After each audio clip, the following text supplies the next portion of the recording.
안녕하십니까. 3월 6일 저녁 김경국TV 시작하겠습니다. 원로 헌법학자인 허영 경희대 로스쿨 석좌교수와 이인호 중앙대 법학대학원 교수가 헌법재판소에 제출한 의견서, 그리고 헌법재판소 내부의 분위기, 또 조선일보 법조팀 기자들의 탄핵 인용파 재판관과 반대파 기각파 재판관에 대한 분석 내용을 차례로 말씀드리겠습니다. 초대 헌법재판연구원을 지낸 원로 헌법학자 허영 경희대 로스쿨 석좌 교수는 윤 대통령 탄핵 심판은 법이 규정한 절차를 지키지 않은 사기 탄핵이라며 절차적 위법성을 지적했습니다. 윤석열 대통령 측은 오늘 헌법재판소에 의견서를 제출하면서 허 교수의 11쪽 분량의 의견서를 비롯한 법학계의 의견서를 첨부했습니다. 허 교수는 의견서에서 국회 측에서 탄핵 소추안 중 내란죄를 철회하겠다고 했는데 이를 헌재가 수용해서 사기 탄핵을 용인했다고 적었습니다.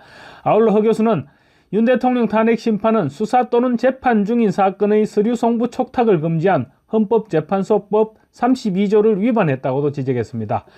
정인신문 과정에서 피청구인인 윤석열 대통령 측 참여권을 보장하지 않은 점 역시 절차상 위법 사례로 적시했습니다. 문영배 헌법재판소장 권한대행의 나는 우리법 연구회에서도 가장 좌측에 있다는 등의 과거 발언 역시 부적절한 언행이라면서 문제점으로 지적했습니다. 윤 대통령 측은 의견서에서 12.3 비상계엄은 위헌 위법성의 실체적 요건이 미비하며 대권 행사는 심판 대상이 아니다라면서 각하를 주장했습니다. 윤 대통령 측은 관계인 진술에 대해서도 회유와 강압에 의해 조작됐다고 주장하면서 증거가 없으므로 탄핵 심판 청구는 기각돼야 한다고 했습니다. 압박과 회유는 곽종건 전 특전사령관의 경우가 대표적이죠. 허 교수 이외에도 헌법학자인 지성우 성균관대 로스쿨 교수, 이인호 중앙대 로스쿨 교수 등도 의견서를 제출했는데, 이인호 교수의 의견서는 한마디로 요약하면 윤 대통령에 대한 국회의 탄핵 소추는 헌법의 형식을 빌린 의회 쿠데타였다는 것입니다. 이 교수는 13일 만에 대통령 권한대행 국무총리마저 불법으로 직무를 정지시키는 폭거는 정상적인 헌법 국가에서는 상상조차 할 수 없는 일이다. 헌법의 형식을 빌린 의회 쿠데타라고 규정할 수밖에 없다. 아직도 헌법을 공부하는 중에 있지만 이건 아니다라고 판단했다라고 의견서에 적었습니다. 이 교수는 대통령 탄핵 심판의 핵심적인 헌법 쟁점들, 즉 대통령이 내란죄를 저질렀는가, 대통령의 계엄 발동이 헌법상 요건을 충족했는가, 계엄 시행 과정에서 계엄 권한의 범위를 넘어선 것인가, 이런 세 가지 쟁점에 대해서는 모두 기각 의견을 개진하고, 그리고 대통령 선출이라는 주권자의 의사를 파기할 정도로 대통령이 국민을 배반했는가, 그 정도로 중대한 헌법 위반이 있었는가, 이런 부분에 대해서도 그렇지 않다는 의견을 개진했습니다. 문영배나 이미성 같은 좌빨 재판관들은 몰라도 정형식, 김복형, 조한창 이런 중도 우파 재판관들에게는 허영 교수나 이인호 교수의 의견서가 탄핵 각하 내지 기각의 명분을 제공하는 역할은 할 수 있지 않을까, 그렇게 기대됩니다. 그런데 지금 헌법재판소가 워낙 개판이 되어버려서 이런 전문가의 조언이 귀에 들어가기나 할지 모르겠습니다. 헌법재판관들의 평의 내용이 줄줄 새어나오는가 하면 시간을 끌기 위해서 기각했던 사안을 다시 끄집어내는 등 헌재가 마치 문형배 개인의 사유물처럼 운영되고 있다, 이런 비판이 제기되고 있습니다. 우선 평의 내용이 누설되고 있는 것으로 보입니다. 헌법재판소 내부통신이라는 제목으로 지금 글들이 떠돌아다니고 있는데, 재판관들의 평의 내용과 헌법재판소 출입 기자들과 관련한 이런 정보를 담은 그런 내용입니다. 이 정보에 따르면 한덕수 대통령 권한대행 국무총리에 대한 헌법재판관들의 평의 결과는 5대3으로 기각 의견이 우세했던 것으로 전해지고 있습니다. 한 총리에 대한 탄핵안이 5대3으로 기각 의견이 높게 나왔다는 것은 문형배, 이미선, 정계선 세 사람만이 인용을 주장하고 나머지 5명이 기각 입장에 섰다는 것입니다. 너무나 명백한 기각 사유 앞에 김영두는 물론이고 정정미까지 돌아섰다는 의미입니다. 분위기가 이렇게 흘러가게 되면 윤석열 대통령에 대한 탄핵 선고 역시 기각 내지 각하가 유력시 될 수 있습니다. 한 총리 탄핵안에 대한 이런 평의 결과가 민주당으로 흘러들어갔고, 그래서 어제 저도 방송했지만 이재명과 박찬대가 갑작스럽게 마흔역 임명 문제를 다시 끄집어내게 됐던 것입니다. 헌법재판관들의 내부 기류가 전해지면서 이재명과 민주당에 비상이 걸렸던 것입니다. 한덕수 총리에 대한 탄핵안을 기각하게 될 경우 최상목 대행이 서명했던 각종 서류들에 대한 대해 한 총리가 제거하지 않을 경우 또 무효가 되는 그런 문제가 발생합니다. 당장 조한창, 정계선 두 헌법재판관에 대한 임명안을 한 총리가 어떻게 처리하게 될지도 모릅니다. 한 총리는 처음부터 권한 대행의 권한 행사는 극히 제한적이어야 된다, 이런 판단을 가지고 있었습니다. 그래서 헌법재판관들의 임명을 거부했는데 그것 때문에 민주당이 탄핵을 했죠. 또 한 총리에 대한 탄핵안이 만약에 5대3으로 기각될 경우 윤석열 대통령의 탄핵안도 비슷한 방향으로 흘러가게 될 것이라고 판단한 문형배가 한 총리의 탄핵안 선고를 연기하고 검찰의 12.3 비상계엄 당일 국무회의와 관련한 피의자 신문조서와 참고인 진술조서 등의 수사기록 송부 촉탁을 요청했는데 터무니없는 무리수죠. 자기가 한번 기각해놓고 이제 다시 요구를 했던 것인데 또 그나마도 검찰에서 거부를 했습니다. 망신살이 뻗친 거죠. 문형배는 국회 측 대리인단의 검찰 수사기록 송부 촉탁 신청을 한 차례 기각을 했었습니다. 한 총리에 대한 심판 변론도 단 한 차례 50분을 하고서 종결을 선언했었습니다. 그런데 막상 평의를 해보니까 한 총리의 탄핵안이 5대3으로 기각 의견이 높게 나오니까 평의를 지연시키기 위해서 뒤늦게 또 자기가 기각시켰던 검찰 수사 기록을 검찰에 다시 요청했는데 검찰은 수사 중이란 이유로 거부했던 것입니다.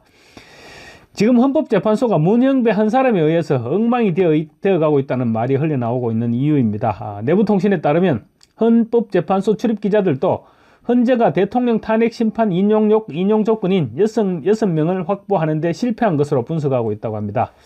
민주당이 심리적으로 여론전을 펼치면서 다음 주 대통령 탄핵 심판은 8대0으로 인용된다, 이런 내용을 무차별적으로 살포하고 있고, 또 긴급하게 한덕수 총리 탄핵 심판 추가 증거 신청을 했던 것도 대통령 탄핵 인용이 불가능하다고 판단했다는 증거라는 것입니다.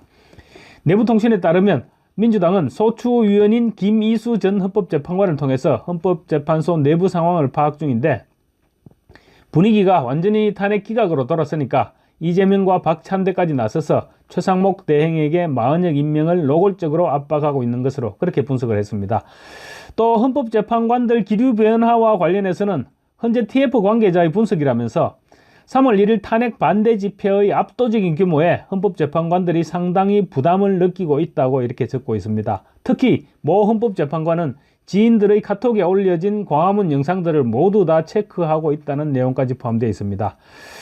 또 문형배 등 탄핵 인용파는 은근히 최상목 권한대행의 마흔역 임명을 기대를 했는데 그때 맞춰서 국민의힘 박수영 의원이 단식 투쟁에 들어가자 문형배 등도 최상목의 마흔역 임명을 포기했다는 말도 전해지고 있습니다.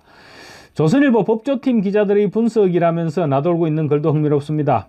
법원은 일단 연수원 기수와 연수원 성적 등으로 서열이 정리되는 그런 집단인데 헌법재판소 내 인용파와 기각파 사이에 전혀 소통이 안 된다는 것은 실력이나 기수 면에서 압도적인 기각파들이 문형배, 이미선 등 인용파들을 철저히 무시하고 있기 때문이라는 것입니다. 고등법원 부장판사가 엘리트 판사들이 거치는 정통 코스인데 탄핵 기각파 4사람은 모두 고등법원 부장판사를 역임했습니다. 기수별로 보면 김형두는 조선일보 법조팀은 김형두 재판관도 일단 기각파로 분류를 했다는 것입니다. 기수별로 보면 김형두는 법원 행정처 차장 출신의 엘리트이고 정형식 역시 법원장 출신 엘리트 재판관입니다. 그리고 또 조한창은 양승태 전 대법원장 사건으로 법원장을 하지는 못했지만 최우선 후보였고 김복형 역시 조희대 대법원장이 항상 픽할 정도로 우수 재판관이었다고 합니다. 그래서 이들 4사람은 모두 자부심이 대단하다는 것입니다. 판사들이 또 중요하는 연수원 기수도 4사람 모두 김형두, 정형식, 조한창, 김복형 순서대로 17, 18, 19, 24기입니다. 그러나 문형배와 정정민은 지방에서만 근무했던 향판 출신 고등부장이고 또 이미선은 지방법원부장 출신이며 정계선은 지방법원부장인데 선거제로 서울서부 지방법원장이 된 케이스입니다. 앞선 4사람의 경력과는 비교가 되지 않는 것이죠. 말하자면 실력 측면에서 기각파들보다 인용파들이 형편없는 하수라는 것입니다. 또 사법연수원 기수면에서도 문형배 18기, 정정미 25기, 이미선 26기, 정계선 27기로 기수에서도 아까 반대파는 17, 18, 19, 24기였는데 탄핵 인용파는 18, 25, 26, 27 기조 한참 늦죠. 기수도 기수면에서도 이렇게 한참 밀리기 때문에 기각파들이 인용파들을 그야말로 개무시하고 있다는 것입니다. 그래서 대통령 탄핵 평의가 열린다면 기각팀이 인용팀을 압도하게 될 것이라는 분석입니다. 특히 실력이나 경륜 면에서 탄핵 인용팀은 수준 이하인데다가 문영배, 이미선의 경우 퇴임 이후 각종 조사 대상이 될 수도 있는 그런 입장이기 때문에 재판관들 사이에서 리더십을 완전히 상실했다는 것입니다. 따라서 대통령 탄핵 결론은 4대4로 기각이 될 것이란 게 조선일보 법조팀의 분석이라고 합니다. 물론 이 분석이 100% 맞는다고 볼 수는 없겠죠. 그렇지만 법조계에서 연수원 기소와 성적을 중요시한다는 사실은 팩트입니다. 그런 만큼 나름대로 일정 부분은 설득력이 있는 분석으로도 볼 수 있을 것 같습니다. 감사합니다.